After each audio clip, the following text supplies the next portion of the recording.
নমস্কার বন্ধুরা, শেফালিস গার্ডেন থেকে আমি শেফালি বলছি। প্রথমে ছোট হাঁড়িগুলোর মধ্যে বসিয়েছিলাম, তারপর এই টবে দিই, পরে 3টে থেকে কেটে নিয়ে এই বড় টবটায় দিয়ে বসিয়েছিলাম। তবে গাছগুলোর বয়স বেশি নয়, অল্প অল্প ফুল ফুটছে। প্রথম যখন টবে একটা ফুল ফোটে তাতেই মনটা খুশিতে ভরে যায়। একদিন নানা রঙের ফোটে, আবার একদিন একই রঙের ফুল ফোটে। এই ফুলগুলোকে কেউ বলে পর্তুলিকা, কেউ বলে নটাই মণি।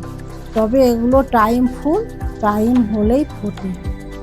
রোদে থাকলে তাড়াতাড়ি নষ্ট হয়ে যায়, ঠান্ডা জায়গায় থাকলে অনেকটা সময় ফুল তাজা থাকে। অনেকে আবার এই ফুলের টব ঘরের জানালায় রাখে। যেদিন বেশি ফুল ফোটে আমিও ঘরের জানালায় রাখি আর বারবার দেখি। এই গাছের গোড়া বেশি ভিজে থাকলে ফুলগুলো বড় বড় ফোটে।